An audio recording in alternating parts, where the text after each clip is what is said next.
the advent of COVID-19 pandemic, more people have imbibed digital learning in navigating and improving access to education. In Nigeria and indeed Africa, the use of technology has advanced learning opportunities, thereby creating a community that is fast becoming informed, knowledgeable, and educated. However, there are concerns that some people are yet to understand how to properly navigate and access digital learning. Well, joining us now is Samson Olatunde. He is a digital entrepreneur and founder of Digital CEO Tribe.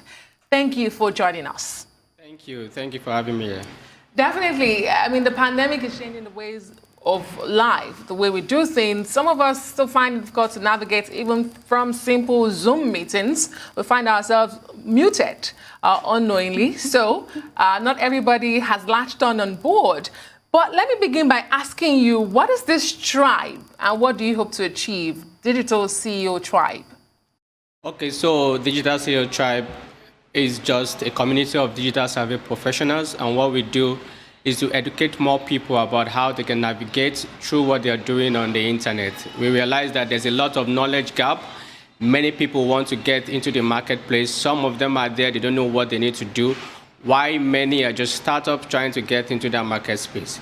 And because of the pandemic, so many things has made us understand that there's a need for us to begin to learn the rudiments or how to navigate and do more things on the internet. So Digital CEO Tribe is just a community of digital survey professionals across 54 African countries to get people together who are called professionals and to learn, for them to learn the rudiments of how to use a digital platform.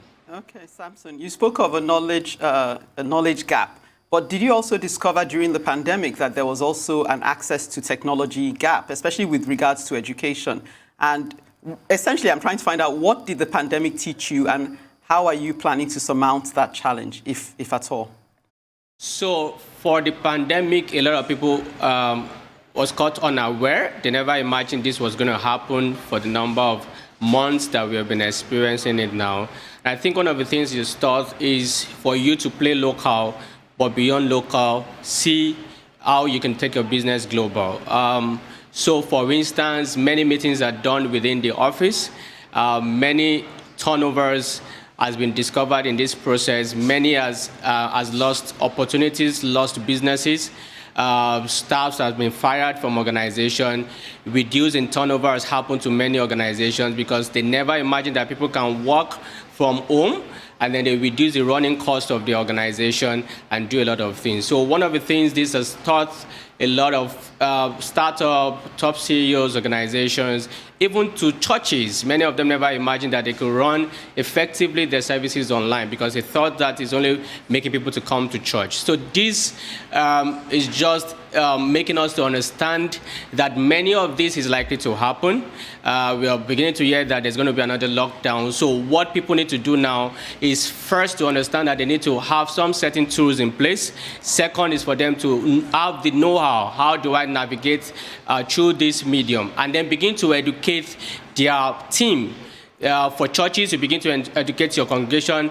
For you that you're running an organization, begin to empower your team to understand how to learn some certain things. I mean, I've been in several meetings that people don't even know how to unmute. I've been in several meetings people don't even know the rudiments and the rules to online engagement or when you're doing meetings online. Some people don't even understand some certain tools, how to download it. So there's a lot of knowledge gap in Nigeria and African generally from what we have observed. And I think that it's time for us to even include this in our curriculum. Now, look at the school, for instance. I mean, it's a lot of mess. You have a lot of primary school, secondary school, even our institution can't get access to even use their LMS, their learning management system. Why? It's because even the person that is supposed to operate it don't understand it. Even the lecturers don't know how to go about it. Even the rudiment of how they are going to take the course and engage people. Even the so-called students who are even undergraduates don't understand some rudiment about how to do things on the internet. So this is just an eye-opener to many of us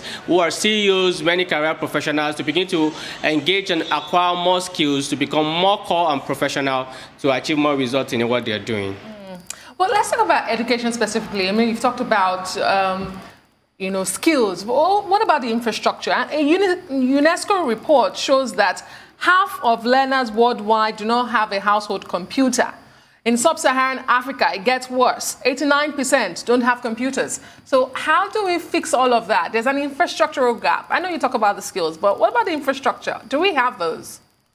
So it's very funny. For instance, I have close to like 4 internet connections in my office and in my home alone, just because I want to be sure that when I'm connected, I don't get disappointed.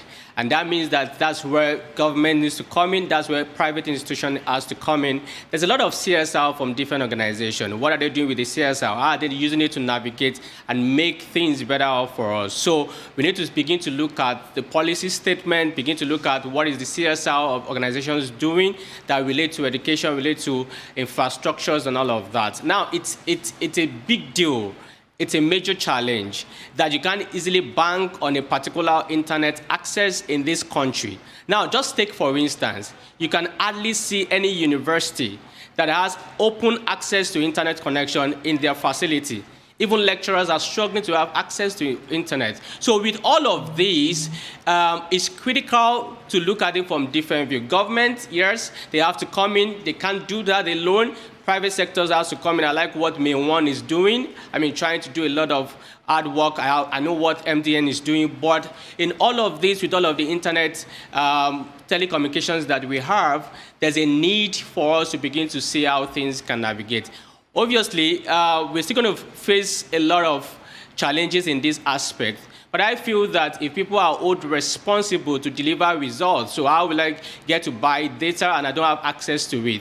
How will I have access to that data and I don't know what it takes for me to even use it effectively? So I know in Nigeria we have that problem. It's critical, but we keep advancing to see how we can create solutions in this direction.